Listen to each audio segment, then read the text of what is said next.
వాళ్ళు ఏం మాట్లాడుతుందో సోయి లేకుండా మాట్లాడే పరిస్థితి వచ్చింది. విదేశీ విద్యకు బకాయిలపై అధికార ప్రతిపక్షాల మధ్య మాటలు తూటలు పేలాయి. విద్యుత్ బకాయిలపై ఈ ఏడాది అప్లికేషన్స్ క్లియర్ కాలేదని బీఆర్ఎస్ ఎమ్మెల్యే వివేకానంద అన్నారు. లంచం లేకుండా బిల్లులు క్లియర్ చేయడం లేదని ఆరోపించారు. అయితే వివేకానంద వ్యాఖ్యలకు మంత్రులు సీతక్క, శ్రీధర్ బాబు కౌంటర్ ఇచ్చారు. బీఆర్ఎస్ ప్రభుత్వంలో పెండింగ్ పెట్టిన బిల్లులు చెల్లించామని తెలిపారు. 10 ఏళ్లలో చేయని పనులను 10 నెలల్లోనే చేయాలంటూ ప్రశ్నించారు. వివేకానంద వ్యాఖ్యలను ఉపసంహరించుకోవాలని డిమాండ్ చేశారు. అయితే వివేకానంద వ్యాఖ్యలను స్పీకర్ రికార్డుల నుంచి తొలగించారు. 1098 మంది అసలు ఎత్తివేత గురించే లేనప్పుడు ఈ క్వశ్చన్లను ఎందుకు ఉత్పన్నమైతాయి?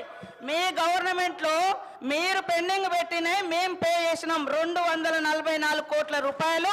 మీరు పెండింగ్ పెడితే మేము వచ్చిన తర్వాత 140 కోట్ల రూపాయలు క్లియర్ చేయడం జరిగింది. ఇంకా ఎత్తివేత అనేది ఉంటే ఇంకా క్లియర్ ఎట్లా చేస్తాం సార్? ఇంకా ఉంచరా అంటే ఆల్ డిపార్ట్మెంట్స్కి సంబంధించి కాబట్టి మాకు కొన్ని ప్రాసెస్ చేస్తూ ఉన్నారు. ఇంకా కొన్ని నిబంధనలు పెట్టి తీసుకొస్తారు.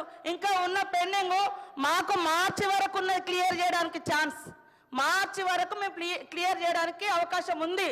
ఎత్తేస్తారా తీసేస్తారా ఈ క్వశ్చనే లేదు అసలు. అక్కడ 104 కోట్లు పెండింగ్ ఉంది, 140 కోట్లు క్లియర్ చేసినాం. ఈ ఏరు నాకు తెలిసి మేము కూడా అందరం కూడా ప్రతి తెలంగాణ ప్రాంతంలో ఉన్నటువంటి అందరూ కూడా పేద మధ్య తరగతిలో ఉన్నటువంటి బడుగులు బలహీన వర్గాలతో పాటు అగ్రవర్ణాల్లో ఉన్నటువంటి పేద విద్యార్థులు దీనికి ఆన్లైన్ లో దరఖాస్తు పెట్టుకున్నారు. పేపర్ లో కూడా ఎంక్వైరీ జరిగింది, కానీ ప్రభుత్వం నుంచి మాకు ఎలాంటి సంకేతం లేదు కాబట్టి ఈ సంవత్సరానికి ఎలాంటి శాంక్షన్స్ ఇవ్వలేదని చెప్పి క్లియర్ కట్ గా పేపర్ లో వచ్చిన సంగతి నేను మీ ద్వారా మంత్రి గారి దృష్టికి తీసుకొస్తున్నా అధ్యక్ష. అయితే ఈ స్కీమ్ ని ఉంచుతారా, కంటిన్యూ చేస్తారా లేదా అని ఎత్తేస్తారా, దీనికి స్పష్టంగా సమాధానం చెప్పాలని చెప్పి మంత్రి గారు కోరుతాను అధ్యక్ష. ఎందుకంటే భవిష్యత్ తరాల గురించి పెట్టుబడి విద్యార్థులపై చెప్పి ముఖ్యమంత్రి గారు అన్నారు, కానీ భవిష్యత్ తరాల వారిది మరి ప్రశ్నార్థకంగా అంధకారంగా కనపడుతోంది ఈ యొక్క చర్య వల్లని చెప్పి చెప్పక తప్ప అధ్యక్ష. రెండోది, మనకి దగ్గర మన బడ్జెట్ 3 లక్షల కోట్ల బడ్జెట్, 1,27,000 కోట్ల రూపాయల అప్పు ఈ ఏడాది కాలంలో జరిగినట్టు స్పష్టంగా అర్థమైంది. ఒక 100 కోట్లు పేద విద్యార్థుల నుంచి వెచ్చించడానికి ఎందుకు ప్రభుత్వం వెనకబోతుందని చెప్పి ప్రశ్నిస్తాను అధ్యక్ష. ఈ నిర్లక్ష్య వైఖరికి కారణం ఏందో చెప్పాల్సిగా నేను మంత్రి గారికి కోరుతాను అధ్యక్ష స్పష్టంగా. అధ్యక్ష, మీరు ఓవర్సీస్ స్కాలర్షిప్ గురించి అడుగుతున్నాను. ఓవర్సీస్ స్కాలర్షిప్ లో మీరు ఇచ్చినట్టు మేనిఫెస్టోలో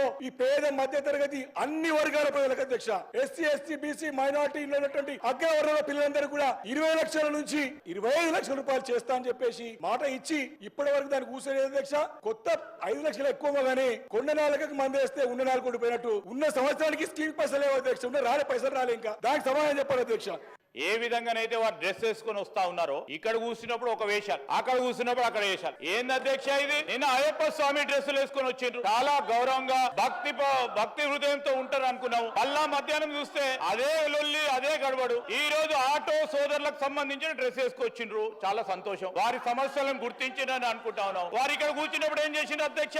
ఆటో సంబంధించిన వారి ఆటో రిక్షాలకు సంబంధించిన ట్యాక్సులు పెంచారు. వారికి కొత్త పర్మిషన్లు ఇవ్వలేదు, కొత్త ఆటో నిలుపుకోవడానికి కాలేదు. ఈ రోజు ఇక్కడ కూర్చున్నప్పుడు ఒకటి, అక్కడ పోయినప్పుడు ఆటో వాళ్ళను కూడా మోసం చేసే ప్రయత్నం చేస్తా ఉన్నారు అధ్యక్ష. దయచేసి నేను మీ ద్వారా కోరుతా ఉన్నాను, they have every right to where. I'm not telling, I'm not disputing it అధ్యక్ష. They are every right to where. But hand అనేది క్లారిటీగా ఇక్కడ ఉన్నప్పుడు గానీ అక్కడ ఉన్నప్పుడు గానీ ఒక రీతిగా ఉంటే ప్రజలు కూడా విశ్వసిస్తారు. ఇక్కడ ఉన్నప్పుడు ఒక రీతిగా ఉన్నారు, అక్కడ ఉన్నప్పుడు ఇంకో రీతిలో పోయే ప్రయత్నం చేయకుండా ఈ రోజు మీరు మీకే ఆటోలకు సంబంధించిన అంశం విషయంలో మేము ఆటో డ్రైవర్లకు సంబంధించి గానీ రేపు రాబోయే కాలంలో ఆటోకు సంబంధించి అరే మీరు 10 సంవత్సరాల్లో చేయలేదు, మిమ్మల్ని అన్ని 10 నెలల్లో చేయమంటే ఎక్కడి నుంచి కుదురుతుంది? ఈ రోజు మీరు ఆర్థిక వ్యవస్థను అస్తవ్యస్తం చేసి ఇక చేయండి అంటే ఎక్కడి నుంచి చేస్తారు? మేము గాడిలో పెట్టే ప్రయత్నం చేస్తాము, ఖచ్చితంగా చేస్తాం. ఖచ్చితంగా ప్రజలకు ఇచ్చిన ప్రతి వాగ్దానం సమయం తీసుకుంటాము. సమయం తీసుకొని అందరికీ కూడా మేము ఇచ్చిన 6 గ్యారంటీలు గానీ మేనిఫెస్టోలో పెట్టిన ప్రతి అంశాన్ని ప్రజల ఆటో డ్రైవర్ల సమస్యలపై బీఆర్ఎస్ నిరసన తెలిపింది. ఆటో డ్రైవర్ల వేషధారణలో బీఆర్ఎస్